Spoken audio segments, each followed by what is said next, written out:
everybody. I hope y'all are doing well. I hope y'all are having a great day today. If you're new here, I want to welcome you to School of Scarlet, where we talk about the power of unconditional love. We've actually been on a series where we've been talking about the power of play through a series that I've started called Life is Nothing But Play. And I filmed 2 videos on that, and I do plan to continue with that. It is definitely something that I have a lot to share on, and there's still a lot more to come. But we're going to take a little break here and just talk about authenticity. And this is actually coming from my previous video. So in my previous video, I talked about my experience in the classroom and how as a teacher, I really focused a lot on the students themselves as individuals and not trying to change them, but to really bring a level of safety and love to them where they could bloom, right? Be themselves. And because we all have basically something very special and unique about us. You know, if we look at the grand scheme of things, we are connected, we are all one. But if we look at what we're experiencing at this moment, we may be in our bodies, we may be experiencing the feeling of being in our bodies, we may be experiencing a bit of the self, of feeling like we're experiencing that we are this person, this self, this name that somebody has given us, that we are that person. And so there comes that kind of individual. Regardless if you are identifying with the self or not, because you can have had a shift like myself where you no longer, identify with the self, you just identify with life happening through you. And it's a more expansive view, whether you're identifying very severely with the self, or if you're identifying with no self, whatever is happening in this case, you are still somewhat localized within your body and within this brain, within the conditioning, within the programming that has been happening throughout your life. Okay, and when the self falls away, a lot of that stuff falls away. So I have a little bit of a different viewpoint and a little bit of a meta view, meaning I can view a little bit from more of a zoomed out view, like looking into this. And so I'm going to share that with you and share with you what authenticity is really, with kind of a new perspective. And I've talked about authenticity before and how important that is to really be authentic to yourself and this character's true wants and needs. So we all come into this life born with a body, looking a certain way, acting a certain way, having certain preferences, and we generally have some sort of personality in this character, regardless of the programming, regardless of how we grew up. The character itself is born somewhat having some sort of temperament. And, having a psychology background, that's something that's very studied, the different temperaments of infants and things like that. So the infant themselves will start to develop or exhibit that kind of temperament. They might be more anxious, they might be more easygoing. It really just depends on that infant. And so we are not all the same. We all come in with a different fingerprint. We generally all look different. So there is so many different things that we could say are things that make us individuals, that make us very different from one another. Our experience of life is really the biggest thing. Our perception of life, the lens that we view life through, that is the biggest difference, because there's not really 2 people that I've found that view life the same way or have even the same experiences. And even those who have had very similar experiences, let's say, identical twins or siblings that grew up, very close, with the same parents, same environment, pretty much the same teachers, pretty much the same environment, let's just say. Even those individuals still exhibit very different perspectives or views of their upbringing and of the world. So even within the most controlled, almost perfectly, the same kind of upbringing, those 2 individuals are very different.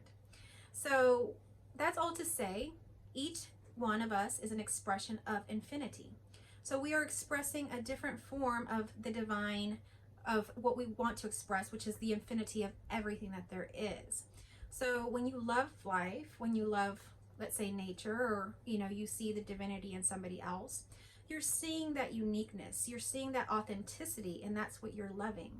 You're loving that because it's different, but it's part of you, whether you realize that or not. And it's something very special because it's unlike everything else. So usually as children, we actually get teased for being different. We get teased for being different. Usually it's about our looks.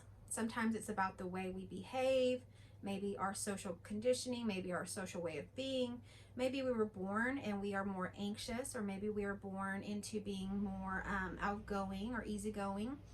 And for whatever reason, we get teased about that. Maybe we're more shy, and so those people get teased more. So there's all kinds of things that can set us apart from the group. And generally, those things are the things that, like I say, are the things that everybody points out as being something negative. But generally, that's actually our superpower. When we grow up, when we begin to develop and we grow out of those very tight social circles, maybe it was school, high school, or something like that. When we get out of that and we get into a more expansive space where there's a lot more of infinity going on and expressing itself a little bit more freely, we began to see that a lot of those things that had set us apart and put us down are actually our superpowers. But a lot of people don't ever really get to that connection of it. And so they begin to constantly feel like they're ashamed of this thing that makes them different. And they begin to repress it and repress it and repress it, because they don't see it as something good for them. It's something that caused them a lot of pain, a lot of hurt, a lot of suffering growing up. Whether that was, being teased at school, being teased at home, or wherever it had been. And that brings me to another point. A lot of this actually begins within the family. So even within the family, there's differences. Yes, we share DNA, and we all share DNA, but within the family, we share a lot more genetics, we share a lot more similarities, and we share the environment. And, parents, we feel like a family should be pretty similar. This group should have the same beliefs, should have the same values. As a parent, you try to instill the beliefs that you have into your children. And so you really believe that this is like a unit and we all kind of believe and are the same. But the truth is that we are very different, even within a family. We are very different. There's individual things and unique things about each one of us. And even them being our children, if we have children, or if you have children, you can see that while there is some similarities there, most of those were learned. A lot of the very unique things about your child, their creative gifts, or whatever gifts that they were born with, are actually very different from yours. And sometimes they're very similar, but they have a different twist to them. And usually that twist to them is something that maybe as a parent you hadn't valued about your child as much, because it was so different from maybe the values that you held for yourself. So there can begin to be a little bit of a problem there within the family, where if there is somebody in the family that is different, let's say it's a family of very scientifically minded people, and a child is born that's very artistic.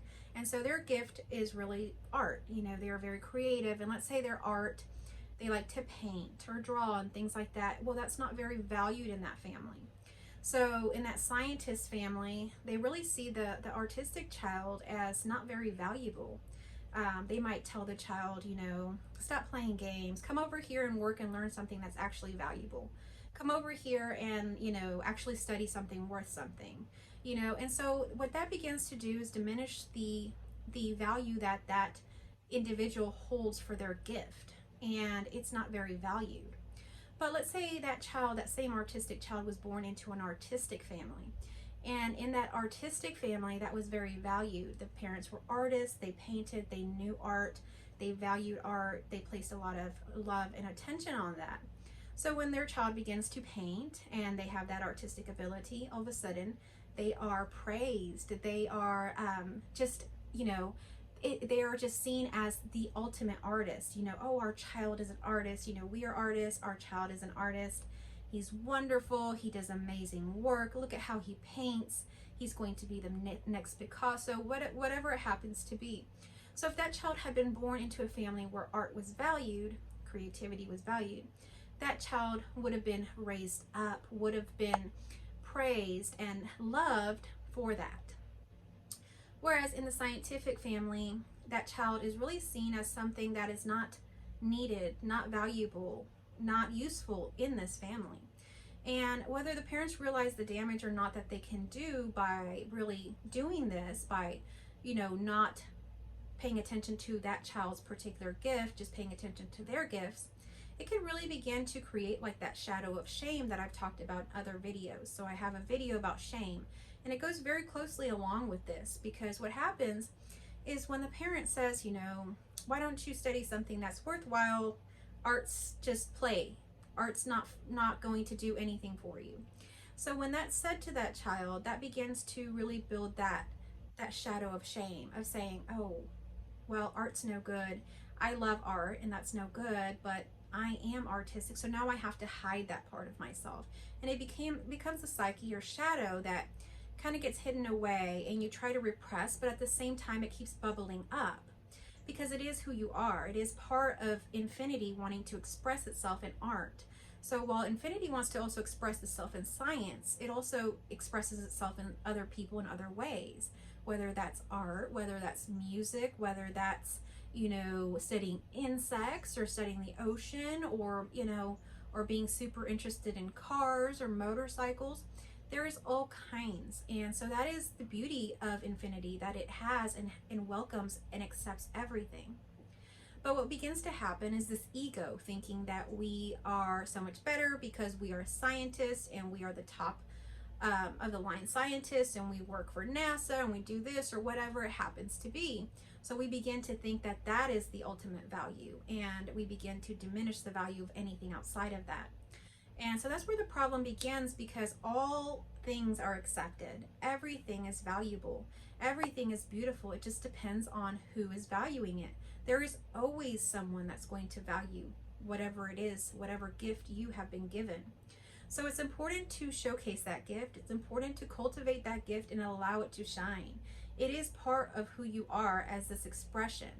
We are born here not as a person or a self to really take up on all these things upon ourselves and just raise ourselves up by, you know, being a scientist, being this or that. No, it's actually naturally happening that infinity is wanting to express itself through just an expression, which is you. It's not actually a self that needs to add everything onto itself, you know, like everything is added onto this person and this person is special.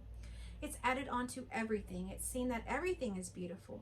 And in seeing that this is beautiful, it's much easier to love and see that everything else is beautiful.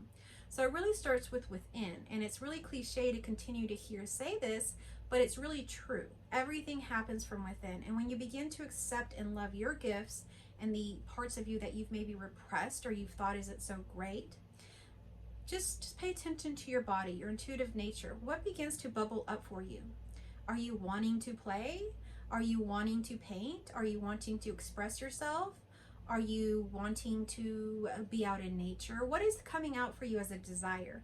These desires are invitations to play, but they're also invitations for your gift to play. So an invitation to play naturally happens. It could be in this video coming up and maybe you click on it and want to watch it because it looks interesting. It could be, you know, maybe I offer a retreat after this, or maybe I offer some extra opportunity for something. That's an invitation to play. If it's feeling good, if it's resonating, you continue on with it.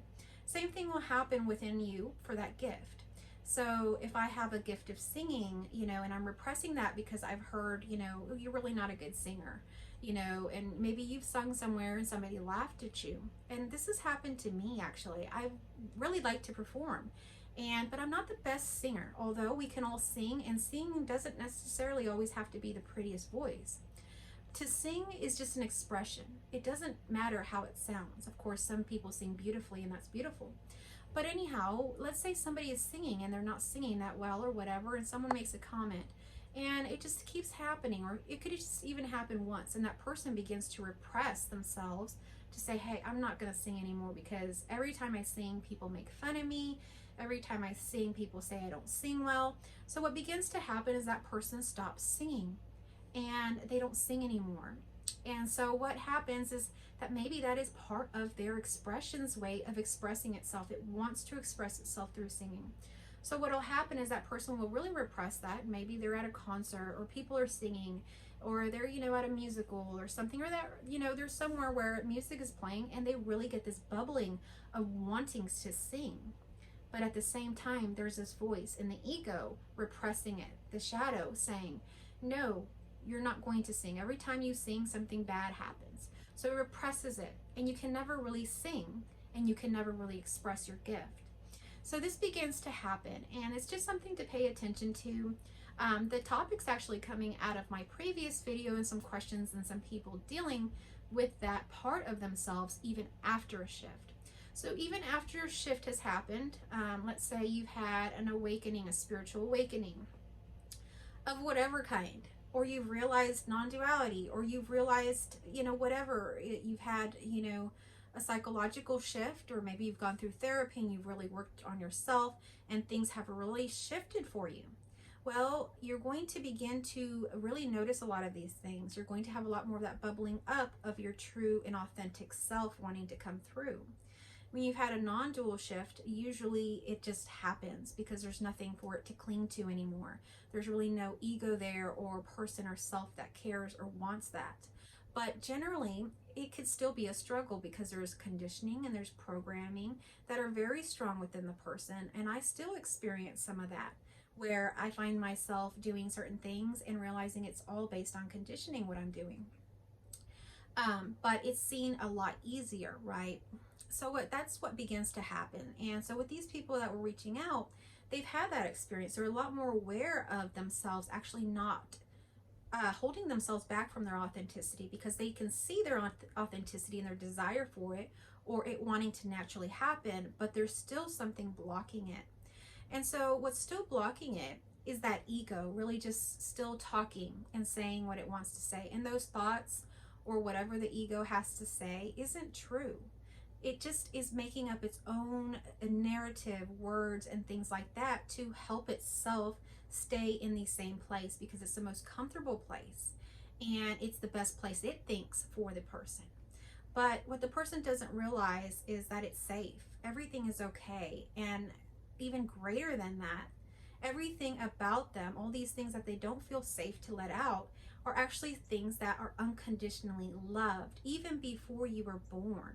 So it doesn't even matter if your mom or dad or anybody wanted to really have you or not. Once you're in the womb of your mother, the body begins to take care of the baby and things like that. It's all unconditionally happening. It wants this to be. So everything that's happening is unconditionally loved and wanted. There's going to be little hang-ups here and there and things happening in life, of course. And those are things that we can talk about. Those are other things. Those are things that get in the way. Those are things that are confusions, that are distractions. And yes, they happen. But generally, life loves itself and wants itself to continue to express itself in infinite amounts of ways. And it wants itself to realize its infinity and its beauty and love itself unconditionally. And in that, it gains unity. And when it gains unity, it gains wholeness and oneness. And in that is nothingness, really. But it's all coming together in love. And so that's what's beginning to happen. That's always been happening. But it's beginning to happen in a more safe space now. We're in a place in society, we're a place in our consciousness, in our development as humans, that especially in more, in the United States, certain more Western countries and things like that, we're seeing a lot more freedom.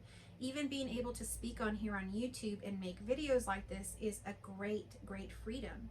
And so even for a woman to say anything is a freedom. So all of these things are coming to a point where it's becoming very safe now for the person to express their true authentic nature. And so it's time for us to do that. It's time for us to really begin to shed away anything that is not us. Shed away anything that is not us, and really begin to reconnect with truth and purity of what we are, and begin to express and let that light shine. So we need to really begin to focus on that. And so the questions that some people were asking was around them having these desires, or the authenticity begins to come out, but then they still repress it. And there's still this conditioning still left in us that it's not safe. So we have to really look at everything around us and really realize that it is safe. And so when we start realizing that it's safe, we can become more authentic. So this is all about safety. And when you realize that everything really is happening perfectly, in a perfect design and way, and you actually can't go wrong. Anything that happens, anything you choose, people ask me all the time, well, how can I make a choice? especially after not having a self or not feeling like there's a self located here. How do I make a choice for the self? Well, you make a choice like you always have. You make the best choice that you can think about for yourself. So when I make a choice, it's like I always have. I think about what is the best choice I can make now, or what is the choice that feels best to me right now, and I make that choice. And in making that choice, as I'm making that choice, I know that the universe has already accepted that choice. That choice has already played out. That choice has already happened, and it's already loved and accepted. And even greater than that, what I am loves that, and it is that. Literally, it is that. So there's no way to go wrong. There is only what is. You can't go wrong in this. There's really nothing to go wrong or way for it to go wrong. It feels like it goes wrong. It seems that these things are happening, but these are all illusions. And when you don't see that anymore, when you don't see those illusions, you see the perfection of literally what it is, just this life. And it can seem very mundane for some on the outside, but it is magical. What is beautiful. And if we can let that shine, then we can all begin to see that. But there's still so much repression, so many people and situations that aren't being allowed to shine because they don't feel safe. But what's even weirder is that it is safe now. So I'm here to really share with you it's safe. And if you don't feel safe, if there's something that doesn't feel safe, and you're living in a fairly, safe country where you can express yourself and there really is no reason for you not to feel safe, I would really encourage you or invite you to make a one-on-one or find a counselor or someone in your area to really explore what is going on with your feeling of safety. Because at the very base or foundation of everything is safety. And if you don't feel safe in life or safe in any way, you really have nothing. You have nothing to build on because everything's built on safety. If you don't feel safe, then you're in survival. You're always surviving, finding out how to survive. And that's your existence. You can never really express your authentic true self because you're too stuck in survival. There's nothing wrong with that. That is another way of expressing infinity. It's only what you want to express. And if you're watching this video, most likely you have the desires to express more authentic natures, and more likely you have felt levels of safety, and maybe you oscillate from that. And that is where there is, questions. So if you're feeling that, I would encourage you to really explore that. What is it that's making you feel unsafe? And where is that coming from? Where have you felt that before? Is this a pattern that you're just still hanging on to? So this is just something to examine, a play of life, of how we can really be authentic. Because even those of us that have had shifts, we find ourselves in conditioning and patterns that even pull us back into this inauthentic sort of living. And whereas what we should be doing, or what is the true light and beauty, is the authentic nature you have within. So whatever it is that makes you unique, that sets you apart, is your superpower. And a lot of times it's things that we didn't like about ourselves. I found that out over the years.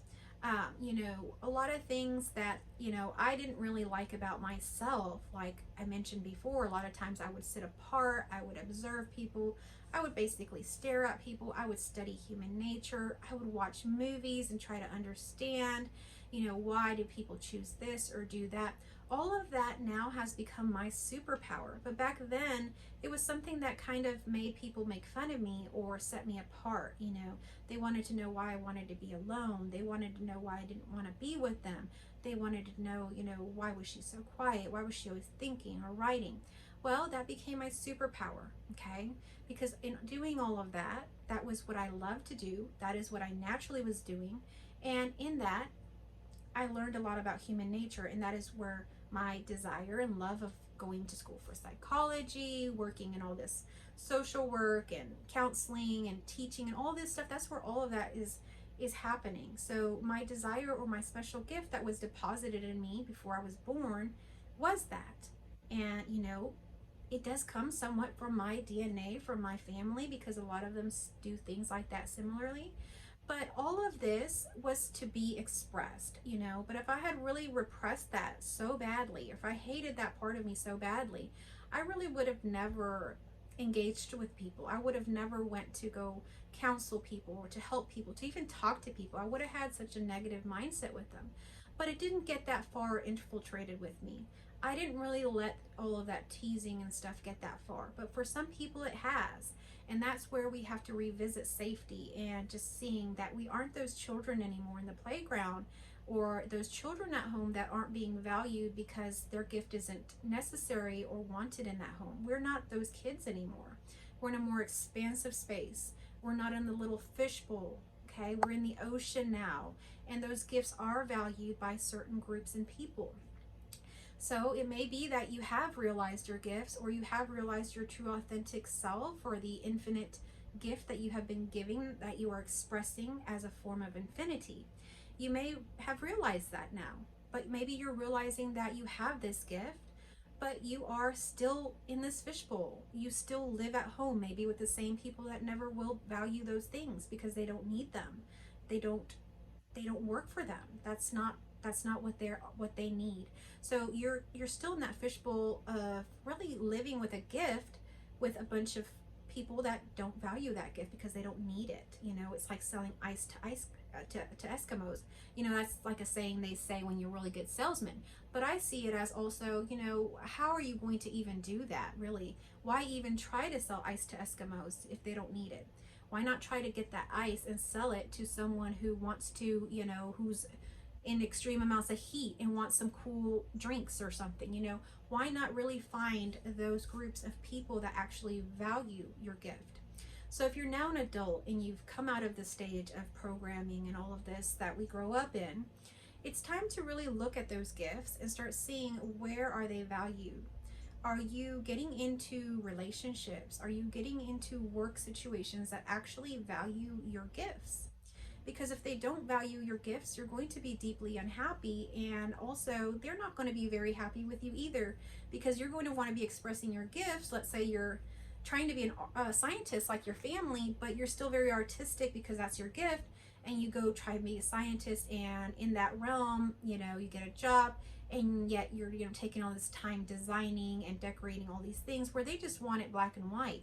So really, you're going to become an issue for them, and they're going to begin to be those bullies on the playground and let you know, hey, you're not doing what we need you to do, and we don't like what you're doing. We really need you to just do black and white. And in that's going to hurt, because what you really are is colorful. What you really are is creative, and it's going to hurt, and you're going to shrivel, and it's going to shrivel up in there, and either you're going to it's going to hurt so bad that you're going to leave that workplace, or you're going to stay in there till that thing kind of dies and it never gets to really express itself, and you lead a very painful life. So the alternative to that would be to, once you recognize the gift, whatever it happens to be, is really examine those things. Am I in situations where people are valuing that gift? Am I in situations where my gift can really be flourished and the infinite beautiful nature of it can really shine? We want it to shine. These expressions of infinity are beautiful. They're beautiful, but they all occur in their different areas that they belong. So, there's so many beautiful animals in nature that have so many wonderful gifts and like superpowers and stuff, and they're in the right exact spaces for it to work. We have to find the right exact spaces for it to work, okay? Animals and stuff, for the most part, they're kind of in their space, but we move, as humans, we move around. We can move countries, we can get online, we can talk to the whole world. We have other ways of moving. Some animals, they can migrate and stuff like that, and that's great. So they do that, and you can see how they use their gifts that way. So we are in that way. We're a little bit more expansive. So we can actually look at, is it that we need to move? Is it that we need to express our gift or teach online where there's a greater audience? Do we need to make friends in other countries? What do we need to do in order to basically find our tribe? And so in finding that tribe, in finding where your gift is valued, that is where you will begin to flourish. That is where you will begin to allow those bubbles to really just bubble up and turn to beautiful music, where you are allowed to sing loudly, beautifully, and really touch others that are touched by that. And in that, more and more and more love can happen. So it's important to really find what your gift is and make sure that you deposited it and you allow it to flourish in areas that it's needed, that it's wanted. And if your gift is maybe needed in an area where it's not there yet, maybe it is needed in science. Maybe creativity is needed in science.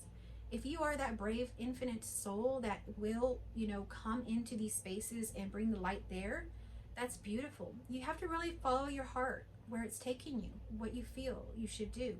But generally, the issue with shame, the issue with not being able to express our true authenticity, is literally all based on value and the issues of not being in an area where or around people who value your gift.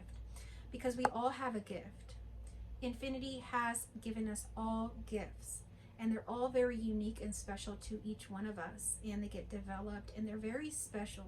So if there was any purpose in life, it might be just to play and to really deposit and allow your gift to shine whenever possible in the best circumstances that you can. So I wanted to talk about that today and just encourage you to explore yourself. And if you haven't discovered your gift, begin to look at that. Start thinking about, what were you teased for as a child? What was something that you were ashamed of as a child? That's usually one of the first clues.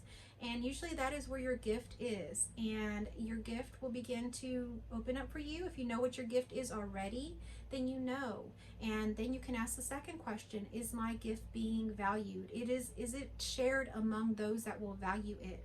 Because you want to share your gift. Your gift is love. Your gift is beauty. So you want to make sure you're sharing it and you're bringing it to those spaces where it's going to be the most valued. And in turn, that's going to make you it's going to energize you. It's going to fill you up with love when others are valuing your gift. And so I'll kind of share something with you. With my twin flame, there was a lot of things about myself that I was ashamed of, or, that I repressed, or I didn't let people see. And so my twin flame, it was a very special thing that just happened. But with the twin flame, I don't know if it happens this way with everybody else, but my twin flame began to really point out all of these qualities I had that I really didn't like about myself, or I tried to repress, but somehow he knew them and he would bring them out and he would say how beautiful they were. He would let me know that. He would even mistakes, even things I would do wrong, he would say, he would let me know, that is so awesome how you did that there. Or, he would really bring love to those things that I didn't think people liked. Usually when you don't think somebody likes something, you don't bring it up. You don't talk about it because you don't want to get bashed or anything about it. But he knew, so he brought that out and he made it beautiful by saying it's beautiful, by loving it. And now me, knowing that the person that I love the most loves that about me, it now brings a whole lot more value and meaning to that gift, and I'm more able to share it. And the same thing happens when you bring those gifts out around people that you love, or not people that you love, that too, but people that value your gift. So just like my twin flame was able to kind of bring those things out and show me how valuable they were when I didn't see their value, other people can do that as well when they value that gift. So if you can just get around those people, they will see your gift, they will value it, and in turn, if you're not valuing it, you will begin to value it, because now it's safe to value it. So this is just how the crazy mind works sometimes. And there's just so many layers. We are so multidimensional, and there's so many layers to everything and how things occur. But what's seen here is that it's all beautiful. Whether you realize your gift or you don't really realize your gift, it's all a play of life, and it's all going to be realized. And whether you realize it or not, someone else is realizing it, and it's all working. Don't worry, this life is perfect. But if you're struggling with that, if you're struggling with authenticity, like the people that had sent me messages, I wanted to share that with you. I wanted to share that there's value attached to these gifts, and it's really dependent on other people and if they value that gift or not. And in turn, if you value it and or if you feel safe, there is components to it, and whether or not a person can truly be authentic, even after a shift. So if you are struggling with this for whatever reason, or you have any other questions, feel free to email me. I also offer one-on-one sessions, and we will be starting a new course here, the Unconditional Love course, starting August.